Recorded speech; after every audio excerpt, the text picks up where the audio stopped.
സുബ്രഹ്മണ്യസ്വാമിൻ്റെ പ്രത്യേകം എന്താ പറയുക, ഈ ലോകത്ത് സമയദോഷം ഏത് ശനീൻ്റെ ദോഷമായാലും കഷ്ടകാലമായാലും സെക്കൻഡ് വെച്ചിട്ട് മൂപ്പത്തി കട്ട് ചെയ്ത് മാറ്റണം. ഈ അസുരന്മാർക്ക് വേണ്ടിയിട്ടാണ് മേഡം ഇത്തിരി ദൈവങ്ങൾ ഉണ്ടായത്. ക്ഷേത്ര നിയമപ്രകാരം ഈ ദേവന്റെ പുറത്തുള്ള ഉപമൂർത്തികളുണ്ട്, ഇതിനൊക്കെ തൊഴുത് അനുവാദമായിട്ടുള്ള പോരാൻ പാടില്ല. ഈ ജ്യോതിഷൻ മന്ത്രവാദി ഇത് തമ്മിലുള്ള വ്യത്യാസം എന്താ? നമുക്ക് ബുദ്ധി ഉണ്ടെങ്കിൽ എന്ത് പ്രശ്നത്തിന് രക്ഷപ്പെടാം. ഏത് കാശ്മീരിൽ പെട്ടാലും രക്ഷപ്പെടാം. നമ്മൾ തോറ്റുപോയി നമുക്ക് തോന്നരുത്. തോറ്റുപോയി എന്ന് മറ്റുള്ളവരെ തോന്നിപ്പിക്കുകയും ചെയ്യും. ഈ ജ്യോതിഷൻ മന്ത്രവാദി ഇത് തമ്മിലുള്ള വ്യത്യാസം എന്താ? ജ്യോതിഷം മന്ത്രവാദി എന്ന് പറഞ്ഞാൽ ഒരു മന്ത്രവാദിക്ക് കർമ്മം ചെയ്യാനല്ല അറിയുള്ളൂ. ജ്യോത്സ്യന് എന്താ വെച്ചാൽ അത് വേണോ വേണ്ടെന്ന് തീരുമാനിക്കാനും അത് വരുന്ന ആളെ എങ്ങനെയാണെന്ന് മനസ്സിലാക്കാനും നമുക്ക് പണി കിട്ടുമെന്ന് അറിയാനുള്ളത് ജ്യോത്സ്യനറിയാം. ജ്യോതിഷൻ എന്ന് പറയുമ്പം പ്രശ്നം എന്താണെന്ന് കണ്ടുപിടിച്ച് പരിഹാരം പറഞ്ഞു കൊടുക്കുന്ന ആള്. മന്ത്രവാദി എന്ന് പറയുമ്പം കർമ്മം ചെയ്യുന്ന രണ്ട് ഇതാണ്, കാറ്റഗറിയാണ്. പക്ഷെ ഈ ഒരു മന്ത്രവാദി ഒരു ജ്യോത്സ്യനും കൂടി പഠിക്കുമ്പോൾ ഒരു ഗുണം എന്താ വെച്ചാൽ കുറച്ചും കൂടി ആൾക്കൊരു മെച്ചൂർഡ് കിട്ടും. കാരണം അയാളെ ഒന്നുകൂടി ഇരിപ്പടം ഉറപ്പിക്കാം. മറ്റെന്താ വെച്ചാൽ ഒരു ഏറാമൂലയായി മാറും. കാരണം ഇത് ചെയ്യാൻ പാടുണ്ടോ ഇത് ചെയ്യാൻ പാടില്ല എന്ന് ഇയാൾക്ക് അറിയില്ല. ഇയാളിങ്ങനെ ചെയ്തു കൊടുക്കും, അതിനനുസരിച്ച് ഇവിടെ ഇങ്ങനെ കൂടുകയും ചെയ്യും. ഇപ്പം മേഡം എൻ്റെ വീട്ടിലേക്ക് വരുമ്പോൾ മേഡത്തിൻ്റെ കാലിൽ ചളി ഉണ്ടെങ്കിൽ അവിടെ വെള്ളം ഉണ്ടാവും, ബക്കറ്റ് ഉണ്ടാവും, കപ്പ് ഉണ്ടാവും. മേഡം കാല് കഴുകി മേഡം പോകും, ഈ ചളി അവിടെ കിടക്കും. ഈ ചളിയാണ് ഈ ദോഷം എന്ന് പറയുന്നത്. അതിങ്ങനെ സ്റ്റോർ ചെയ്ത് ലാസ്റ്റ് ഉണ്ട് ഒരു ഒന്നായിട്ടൊരു പൊട്ടൽ. ആ പൊട്ടൽ പൊട്ടിക്കഴിഞ്ഞാൽ ജനങ്ങൾ പറയും എന്തേയിരുന്നു എൻ്റെ കളി, ഇപ്പം അത് മൂലയിലായി. അത് ഇയാൾ കേൾക്കേണ്ടി വരും, ആരും ഉണ്ടാവില്ല. അപ്പം നമ്മളെന്താ വെച്ചാൽ നമ്മൾ ജീവിച്ചിരിക്കുന്ന കാലം ശ്രദ്ധിക്കുക, ഒരു പ്രശ്നമില്ല, വല്ലാണ്ട് ആഗ്രഹിക്കാതൊക്കെ ആവശ്യത്തിന് മാത്രം ജോലി ചെയ്യുക, ജീവിക്കുക. അതായാലും ഒരു കുഴപ്പമില്ല. അതാണ് ഞാൻ പഠിച്ച പാഠം. ഇത് എല്ലാവരും ഇപ്പോൾ ഉൾക്കൊണ്ടോളന്നില്ല. ഇപ്പോൾ കാശുണ്ടാക്കാമെന്ന് പറഞ്ഞ കാര്യമില്ല. കാശ് എന്ന് പറഞ്ഞാൽ ഇപ്പോൾ ഞാൻ പറയുന്നത് എന്താ വെച്ചാൽ ഇപ്പോൾ ദൈവികമായിട്ടുള്ള കാര്യങ്ങൾ എല്ലാം ദൈവികം കൊണ്ട് നേരെയായിക്കോളന്നില്ല. എന്നാൽ മറ്റുള്ള കാര്യങ്ങൾ കൊണ്ടും നേരെയായിക്കോളന്നില്ല, ദൈവത്തിനടുത്ത് പോകേണ്ടി വരും. അപ്പം എന്താ വിഷയം വെച്ചാൽ അവിടെയാണ് ഞാൻ പറഞ്ഞ പ്രകൃതിൻ്റെ അപൂർണത കൊടുക്കുന്നത്. ഇപ്പൊ ജ്യോതിഷത്തിൽ പൂർണ്ണതയില്ല, മേഡത്തിന് അറിയാലോ. വൈദ്യത്തിൽ പൂർണ്ണതയില്ല. അതിനൊരു ഉദാഹരണം മേഡം ഞാൻ പറയട്ടെ. ഇപ്പൊ മേഡത്തിന്റെ നാട്ടില് എത്ര ഡോക്ടർമാരുണ്ട്? ഒരുപാട് ഡോക്ടർമാരുണ്ട്. ഞാൻ ചോദിക്കുന്ന വെച്ചാൽ ഈ രോഗങ്ങൾക്കെല്ലാം ഒരു ഡോക്ടർ പോരെ? അത് പറ്റില്ലല്ലോ. പറയൂ, എന്താ അത്? ഓരോ രോഗങ്ങൾക്കും എന്തേ അങ്ങനെ ആയി? ഓരോ രോഗങ്ങൾക്ക് ഓരോ ഡോക്ടർ, അതൊരു വൈത്തിരിവാണ്. കാരണം ജനങ്ങളുടെ ഇടയിൽ അങ്ങനെ ഒരു വിശ്വാസം വന്നു. പല്ലിൻ്റെ ഡോക്ടറെ കാണിക്കണം, പിന്നെ ENT കാണിച്ചാൽ ENT മാറുള്ളൂ. പക്ഷെ ഇതിലൊക്കെ ഉള്ളൊരു പ്രധാന സംഭവം എന്താ പറയുക, ജനറൽ മെഡിസിൻ എന്ന് പറഞ്ഞൊരു ഡോക്ടർ, ഇവരെടുത്ത് പോയി കഴിഞ്ഞാൽ എല്ലാ രോഗം മാറും. അപ്പം എന്താ ഇതിൻ്റെ പ്രത്യേകത എന്ന് വെച്ചാൽ, ഒരു ഡോക്ടർ, ഞാൻ ചോദിച്ചതിൻ്റെ ചോദ്യത്തിന് ഉത്തരം അതാണ്. നമ്മൾ പല ഡോക്ടർമാരിവിടെ വരുന്നത് ഏത് ഡോക്ടറെ കൊണ്ടാണ് നമുക്ക് മാറുക എന്നുള്ളത് നമുക്കറിയില്ല. ശരിയല്ലേ? നമുക്ക് ഏതോ ഡോക്ടറെ കൊണ്ട് മാറാൻ യോഗം ഉണ്ടാവും, വിധി ഉണ്ടാകാം. അവിടെ എത്തുമ്പോൾ നമുക്ക് മാറുകയും ചെയ്യും. ഇനി മാറാത്തതാണെങ്കിൽ ഡോക്ടർ പറയും നിങ്ങൾ ദൈവത്തിനോട് പ്രാർത്ഥിക്കും, ഞങ്ങൾ വേണ്ടമായി ചെയ്യേണ്ടത്. അപ്പോൾ ഈ ഡോക്ടർ ഒന്നും ഇല്ലേ? ഞാൻ പറഞ്ഞത് മേഡത്തിന് മനസ്സിലായി. കാരണം നമ്മൾ ആശുപത്രിയിൽ ഇത്രയും കാശൊക്കെ അടച്ച് ഒരു ഓപ്പറേഷൻ നിൽക്കുമ്പോൾ ഡോക്ടർ പറയാണ് നിങ്ങളൊന്ന് പ്രാർത്ഥിക്കിട്ടോ. അങ്ങനെയല്ല, ഇതിൽ വിഷയം എന്താ പറയുക മേഡം, മേഡം ഇപ്പം ഞാനൊരു ഡോക്ടറാണ്, മേഡം എൻ്റെ അടുത്ത് വന്നു. ഞാൻ ചെയ്യുന്ന പ്രക്രിയ എന്താ വെച്ചാൽ, മേഡത്തിന് ഞാൻ ഒരു മരുന്ന്, ഒരു പ്രിസ്ക്രിപ്ഷൻ തരികയാണെങ്കിൽ അത് മേഡത്തിന് ഞാൻ ടെസ്റ്റ് ചെയ്യാണ്. അതുകൊണ്ടാണ് 3 ദിവസം കഴിഞ്ഞ് വരൂ എന്ന് പറയുന്നത്. ഇത് മാറുന്ന ഡോക്ടർക്ക് ഉറപ്പില്ല. ഉണ്ടോ? അവിടെ ചിന്തിച്ചു നോക്കൂ. അങ്ങനെ പറഞ്ഞ ഇല്ല. കാരണം എന്താ വെച്ചാൽ 3 ദിവസം കഴിഞ്ഞ് വരും എന്ന് പറയാന്ന് വെച്ചാൽ ഇവരിലേക്ക് നമ്മൾ അവർ മരുന്ന് എഴുതി കൊടുത്തു, ഇവരെ ബോഡി അത് റിയാക്ട് ചെയ്യുന്നുണ്ടോ, അതിനനുസരിച്ച് നിൽക്കുന്നുണ്ടോ എന്നൊക്കെ ഡോക്ടർക്ക് അറിയണം. അപ്പം ഇപ്പം പനിയെന്ന് പറഞ്ഞ രോഗമല്ല, പനി രോഗലക്ഷണമാണ്, മരുന്ന് കൊടുത്തു, ഇയാൾ വന്നു, വീണ്ടും പറഞ്ഞു ഡോക്ടർ അത് മാറിയിട്ടില്ല. അപ്പോൾ ഉടനെ അടുത്ത സെക്ഷൻ നിങ്ങൾ ഇന്ന എക്സ്റേ എടുക്കും, അല്ലെ ഇന്ന സ്കാനിങ് ചെയ്യും, അല്ലെ ഇന്ന രക്തം പരിശോധിക്കും. അപ്പോൾ ഇയാൾ ഈ രോഗിയെ പഠിക്കുകയാണ്. ഇത് തന്നെയാണ് ജ്യോതിഷവും. നിങ്ങൾ എൻ്റെ അടുത്ത് രാശി വെക്കാൻ അല്ലെങ്കിൽ ജ്യോതിഷം നോക്കാൻ വരുമ്പോഴും ജാതകം നോക്കുമ്പോൾ മാഡത്തിനെ പറ്റി എനിക്കറിയില്ല, മാഡം രക്ഷപ്പെടില്ല എന്നുള്ളത്. പക്ഷെ ഞാൻ കോൺഫിഡൻസിൽ പറയുന്നു മാത്രം. അതെന്താ പറയുന്നത് വെച്ചാൽ വിശ്വാസം ഉണ്ടാക്കി മരുന്ന് കൊടുത്താലേ മാറുള്ളൂ. ഞാൻ പറഞ്ഞത് മാഡത്തിന് മനസ്സിലാണ്. അതാണ് ഇതിൻ്റെ സത്യം. വിശ്വാസമാണ് പ്രധാനം.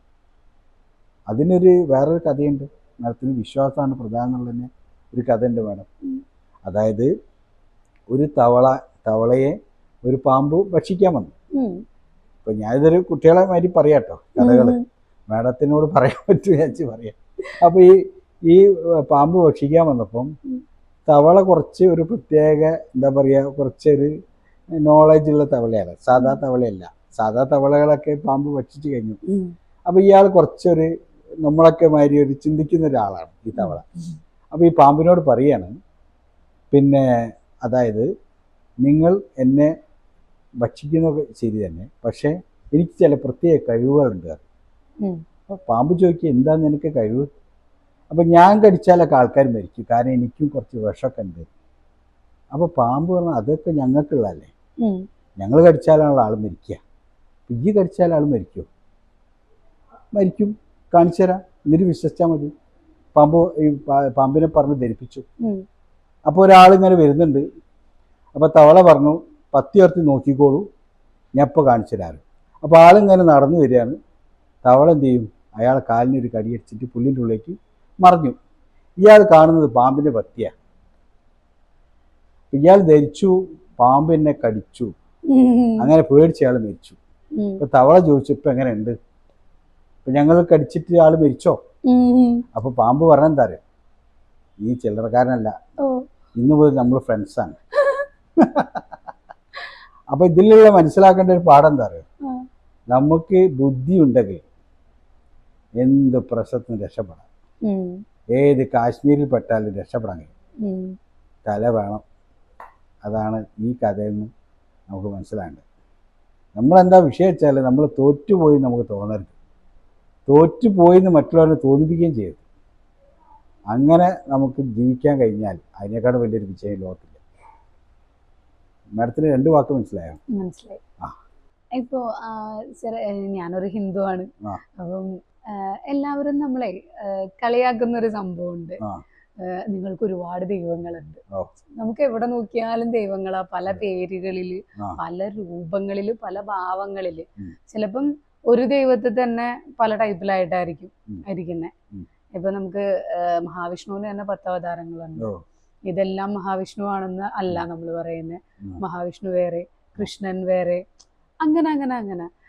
അതെന്തുകൊണ്ടാണ് എന്ന് നമ്മളുടെ അടുത്ത് ഒരു അന്യമതസ്ഥര് അല്ലെങ്കിൽ വിശ്വാസം ഇല്ലാത്തവര് ഒക്കെ കളിയാക്കുന്ന സമയത്ത് നമുക്ക് കറക്റ്റ് ഒരു മറുപടി കൊടുക്കാൻ പറ്റാറില്ല, സത്യം പറഞ്ഞാൽ. ഇത് വളരെ നല്ലൊരു ചോദ്യമാണ്. ചോദ്യത്തിന്റെ പ്രത്യേകത വെച്ചാല് ഇങ്ങനെ ഒരുപാട് ആൾക്കാർ സമൂഹത്തിൽ ജീവിക്കുന്നുണ്ട്, മറുപടി കൊടുക്കാൻ പറ്റാത്ത, എന്താ പറയണ്ടേന്ന് അറിയില്ല. ഞങ്ങൾക്ക് അങ്ങനെ കുറെ ദൈവമൊക്കെ ഉണ്ട്, ഇങ്ങനെ പറഞ്ഞ് അവസാനിക്കേണ്ടി ഞങ്ങളെ ഇഷ്ടാന്നൊക്കെ പറഞ്ഞിട്ട് അല്ലേ. പക്ഷെ അതിന് കുറെ സത്യങ്ങളുണ്ട് കേട്ടോ. മാഡം ചോദിച്ച ചോദ്യത്തിന് വളരെ നല്ല ചോദ്യമാണ്, എനിക്ക് ഇഷ്ടപ്പെട്ടു. കാരണം വെച്ചാൽ അതിൻ്റെ ഒരു പ്രത്യേകത വെച്ചാൽ, അങ്ങനെ മാഡത്തിനെ ചോദിക്കാൻ തോന്നിയല്ലോ, അത് നല്ലൊരു കാര്യം. അപ്പോൾ ഇതിൻ്റെ ഒരു പ്രത്യേകത വെച്ചാൽ, ഇതിന് ഈ ദൈവങ്ങൾ അവതരിച്ച മാതിരി ഇതിൽ ഓപ്പോസിറ്റ് ടീമുണ്ട് മാഡം. അതായത് കംസനെ കൊല്ലാനാണല്ലോ കൃഷ്ണൻ ജനിച്ചത്. കംസൻ ഇല്ലായിരുന്നെങ്കിൽ കൃഷ്ണൻ ജനിക്കുമായിരുന്നോ? ഇല്ല. രാവണനെ വധിക്കാനാണല്ലോ ശ്രീരാമൻ ജനിച്ചത്. അപ്പൊ ഇതിൻ്റെ ഒക്കെ പ്രശ്നം മൂലകാരണം അസുരന്മാരാണ്. നമുക്ക് ഈ ദൈവങ്ങളൊന്നും ആവശ്യമില്ല. നെഗറ്റീവ് അപ്പുറത്തുള്ളതുകൊണ്ടാണ് ഇങ്ങേപ്പുറത്ത് പോസിറ്റീവ് ഉണ്ടാകേണ്ടി വരുന്നത്.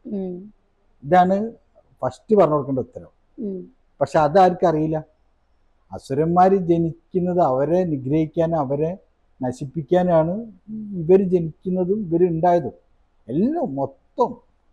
ഇപ്പോൾ ഭദ്രകാളി പിന്നെ ഇതായത് എന്തിനാണ് ആ ഒരു അതുപോലെ സുബ്രഹ്മണ്യ താരകാസുരനെ അങ്ങനെ ഒരുപാട് അസുരന്മാരെ അതേമാതിരി ശബരിമല അയ്യപ്പസ്വാമി മാളി അറിയാലോ.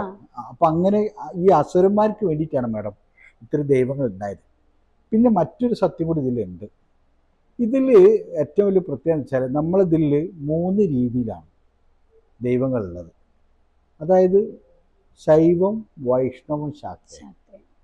ശൈവം എന്ന് പറഞ്ഞാൽ ശിവസംബന്ധമായിട്ടുള്ള കുറേ ദൈവങ്ങൾ ശിവൻ്റെ ഇതിലുണ്ടായത്. വിഷ്ണു എന്ന് മാഡം പറഞ്ഞ മാതിരി വിഷ്ണുവിന് കുറേ ദൈവങ്ങളുണ്ട്. അപ്പോൾ ഇതൊക്കെ അവതാരങ്ങളാണ്. ഈ അവതാരത്തിന് ഓരോ ധർമ്മങ്ങളാണ്. ഇപ്പം നമ്മൾ കർക്കിടക മാസം വരുമ്പോഴേക്ക് പെട്ടെന്ന് നമ്മൾ മെന്റലിൽ വരുന്നത് രാമായണം, ശ്രീരാമ ഹരേ രാമ. അത് കഴിഞ്ഞപ്പോൾ അടുത്തത് ആയി മാവേലിയായി, വാമനെ കിട്ടി അല്ലേ. അങ്ങനെ നമ്മൾ ഓരോ ടൈമിലും വിഷുവിന് നേരെ മറച്ചു, ഓണം വന്ന വേറെ, അങ്ങനെയൊക്കെയുള്ള ഓരോ സംഭവങ്ങളുണ്ട്. ഇതൊക്കെ നമ്മൾ എന്താ സംഗതിച്ചാൽ നമ്മളെ ജീവിതമായിട്ട് ബന്ധപ്പെട്ടതാണ്. അതെങ്ങനെയാ വെച്ചാൽ ഓരോ അസുരന്മാർ നിഗ്രഹിക്കാൻ ഇവർ ജനിക്കുമ്പോൾ ഇവരെ പിന്നെ നമ്മൾ ആരാധിക്കാം. എന്താ വെച്ചാൽ ഇവർക്ക് ഓരോ ധർമ്മങ്ങളുണ്ട്. ഈ ധർമ്മങ്ങൾ എന്ന് പറയുമ്പോൾ സുബ്രഹ്മണ്യസ്വാമിയാണല്ലോ. ഇപ്പോൾ സുബ്രഹ്മണ്യസ്വാമീൻ്റെ പ്രത്യേകത എന്താ പറയുക, ഈ ലോകത്ത് സമയദോഷം ഏരശനി ആയാലും ശരി, കണ്ടകശനി ആയാലും ശരി, അഷ്ടമശനി ആയാലും ശരി, ഏത് ശനീൻ്റെ ദോഷമായാലും കഷ്ടകാലമായാലും സെക്കൻഡ് വെച്ചിട്ട് മൂപ്പർക്ക് കട്ട് ചെയ്ത് മാറ്റാൻ പറ്റും. ഓപ്പറേഷൻ മാതിരി വിട്ടോ രക്ഷപ്പെടും ഇന്ന് പറയാനുള്ളൊരു നിയോഗം ഇയാൾക്കുണ്ട്. കാരണം ഇയാളാണ് അതിൻ്റെ മൊത്തത്തിൽ നിയന്ത്രിക്കുന്ന ആൾ. നവഗ്രഹങ്ങളെ നിയന്ത്രിക്കാനുള്ളൊരു കഴിവ് ഇദ്ദേഹത്തിന് സുബ്രഹ്മണ്യസ്വാമിക്കുണ്ട്. അപ്പോൾ ഇദ്ദേഹത്തിൻ്റെ അടുത്ത് പോയിക്കാൽ നമ്മളെ കഷ്ടകാലം തീരും, ചില പാപങ്ങൾ തീരും, മോക്ഷങ്ങൾ കിട്ടും. അതാണ് പ്രത്യേകത. അപ്പോൾ ഇദ്ദേഹത്തിന് ഐ പവറാണ്. അതാണ് അറുമുഖൻ, 6 മുഖമാണ് അദ്ദേഹത്തിന്. കേട്ടിട്ടുണ്ടാവില്ല. ഈ തമിഴ് ഉള്ള ആൾക്കാർ ഇതിനെ ആരാധിക്കാനുള്ള കാരണം വെച്ചാൽ അവരൊരു പ്രത്യേകതയാണ് സംഭവം. കാരണം അവരെ രീതിക്കാണ് ഈ കാര്യങ്ങൾ പോകുന്നത്. ഈ തമിഴന്മാരെ പ്രത്യേകത വെച്ചാൽ അവർ നമ്മളായിട്ടുള്ള വ്യത്യാസം എന്താ വെച്ചാൽ അവർ ആ തമിഴ്നാട്ടിൽ ഇപ്പം മലയാളം തമിഴ് തമ്മിലൊരു വ്യത്യാസം വെച്ചാൽ ഈ തമിഴ് എന്ന് പറയുമ്പോൾ അവർ അടിസ്ഥാനമായിട്ട് ഉള്ളിൻ്റെ ഉള്ളിൽ നിന്ന് വരുന്ന ഭക്തിയാണ്. നമ്മളെ മലയാളികളെ തരാറെന്താ വെച്ചാൽ മാഡത്തിന് അറിയാലോ, അതായത് ഭക്തി ആവശ്യങ്ങൾക്ക് നേടിയെടുക്കാനാണ്. ഞാൻ പറഞ്ഞ മനസ്സിലായോ? ഇപ്പോൾ മാഡം ഗുരുവായൂർ എത്ര ആൾക്കാരവിടെ ചെല്ലുന്നുണ്ട്. ഒരു തമിഴനവിടെ പോയിട്ട് ഒരു വിഷമവും പറയില്ല, ഭഗവാനെ കാപ്പാത്ത്, അതിലപ്പുറത്തേക്ക് ആൾ പറയില്ല. ഒരു മലയാളി ചെന്നിട്ട് എൻ്റെ മോളെ കല്യാണം നടന്നില്ല അല്ലേ, എൻ്റെ മോൻ്റെ പഠിപ്പ് ശരിയായില്ല, ഒരു കെട്ടയച്ചു വിടും. ഭഗവാൻ ഇത് കേട്ട് കേട്ട് കേട്ട് എന്താ ചെയ്യേണ്ടത്? കാരണം നടക്കാത്തതൊന്നും നടക്കുന്നതായിട്ട് വിധികളുണ്ടാവും, ജയിക്കാൻ പാടില്ലാത്തതുണ്ടാവും, ഇവൻ്റെ ജാതകം ഉണ്ടാവും, ഇതൊക്കെ ഭഗവാൻ അറിയാം. ഇവൻ രക്ഷപ്പെടാത്തവരുണ്ടാവും, ഇതൊക്കെ കെട്ടയക്കും. അപ്പോൾ ഈ കെട്ടയച്ചിടുന്നത് എന്താ വെച്ചാൽ ഏതെങ്കിലും ഒന്ന് പാസ്സായി കിട്ടുകയാണെങ്കിൽ ഞാൻ പറഞ്ഞ മനസ്സിലായോ? അപ്പോൾ അതിനെപ്പറ്റി പറയുമ്പോൾ ഒരു കാര്യം പറയാം. എൻ്റെ അടുത്ത് ഒരു ആൾ വന്നിരുന്നു. ഇദ്ദേഹം ഒരു പിന്നെ ജ്യോത്സ്യനടുത്ത് പോയി.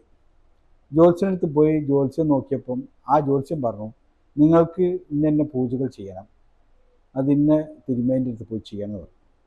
അപ്പോൾ ഇയാൾ തിരുമേൻ്റെ അടുത്ത് പോയപ്പോൾ തിരുമേനി പറഞ്ഞു സാധനങ്ങളെ ലീസ്റ്റ് കൊടുത്തു. അപ്പോൾ ഇത്രയ്ക്ക് ആവും എന്ന് പറഞ്ഞപ്പം ഇയാൾക്ക് പൈസ ഇറക്കാനൊരു മടി.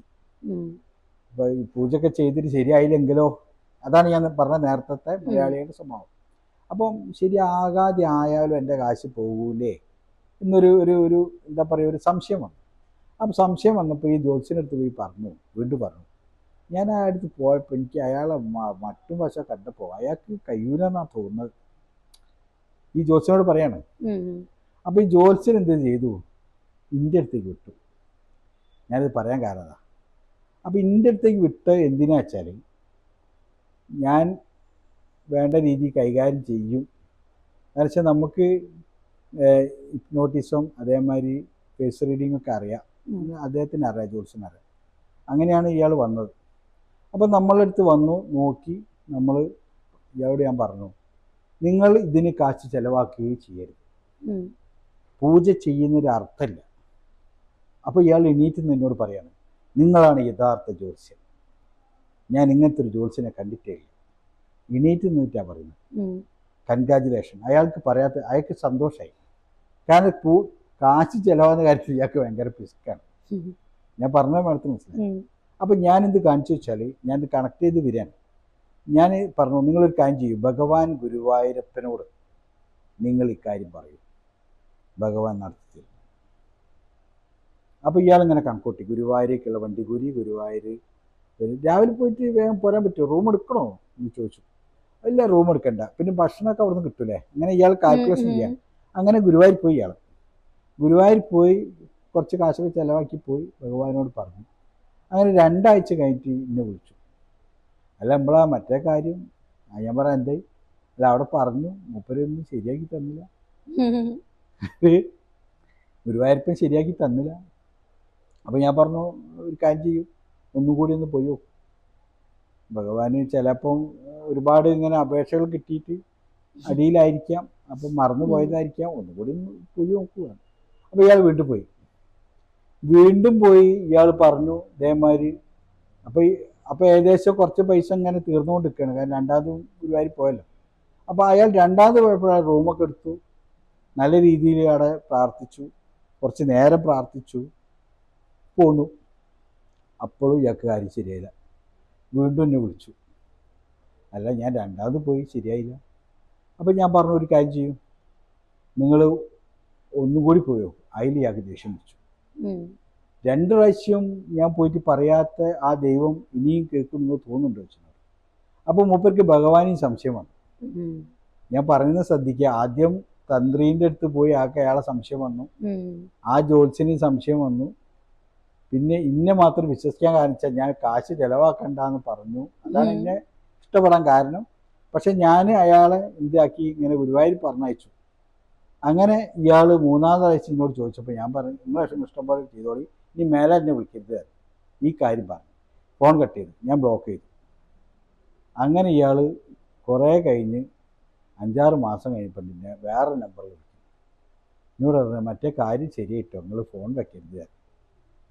അപ്പം ഞാൻ പറഞ്ഞു, എൻ്റെ ഞാൻ ശരിയായോ എന്ന് ചോദിച്ചു. ആ ശരിയായി, അത് 3 പ്രാവശ്യം ഞാൻ പോയപ്പോൾ ശരിയായില്ല, 4ാമത് പോയപ്പോൾ ശരിയായില്ല. അപ്പോൾ ഇയാൾ എന്നോട് ചോദിച്ചൊരു ചോദ്യമുണ്ട്, 3 പ്രാവശ്യം ഞാൻ പോയിട്ട് ശരിയായില്ല, 4ാമത് പോയപ്പോൾ എങ്ങനെ ശരിയായി എന്നാണ് ചോദിച്ചു. മേഡത്തിന് അതിന് ഉത്തരം പറയാൻ പറ്റുമോ? ചിലപ്പം ആ 3 പ്രാവശ്യവും പോയത് കാര്യം നടക്കാൻ വേണ്ടി മാത്രമായിരിക്കും, ആ ഒരു ചിന്തയോട് കൂടിയായിരിക്കും. ചില 4ാമത്തെ പ്രാവശ്യമായിരിക്കും മനസ്സറിഞ്ഞ് നമ്മുടെ എല്ലാം വെടിഞ്ഞ് നമ്മൾ പൂർണ്ണമായിട്ടും ആവുകയെന്ന് പറയില്ലേ, ആ ഒരവസ്ഥയിലേക്ക് എത്തിയത്. അതാണ് സംഭവം. അതായത് 3 പ്രാവശ്യവും അയാൾ എനിക്ക് വേണ്ടിയിട്ടാണ് പോയത്, 4ാമത് പോയത് അയാൾക്ക് വേണ്ടിയിട്ടാണ്. അപ്പം അയാൾക്ക് വേണ്ടി പോയപ്പോൾ അതിൽ ഭക്തി ഉണ്ടായിരുന്നു, സത്യം ഉണ്ടായിരുന്നു, അതിൽ അഹങ്കാരമില്ലായ്മ ഉണ്ടായിരുന്നു, പിന്നെ അയാൾക്ക് വളരെയേറെ വിനയം ഉണ്ടായിരുന്നു. ഇതൊക്കെ 4ാമത് പോയപ്പോൾ ഉണ്ടായി. കാരണം അയാൾ കരഞ്ഞിട്ടാണ് 4ാമത് പ്രാർത്ഥിച്ചത്. ഞാൻ പറഞ്ഞ മനസ്സിലായോ? 3 പ്രാവശ്യം അയാൾ പോയപ്പോൾ അയാൾ പൈസ പോയോ എന്ന് മാത്രം നോക്കിയത്. 4ാമത് അയാൾ പൈസ നോക്കിയില്ല, അയാൾ ഭക്തി മാത്രമായി. അപ്പം ഞാൻ പറഞ്ഞു തരുന്നത് വെച്ചാൽ, ദൈവത്തിനടുത്ത് പോകുന്നത് അങ്ങനെ പോയാൽ നമുക്കെന്ത് കിട്ടും. അതാണ് സംഭവം. അതാണ് ഒരു സത്യം എന്ന് പറഞ്ഞത്.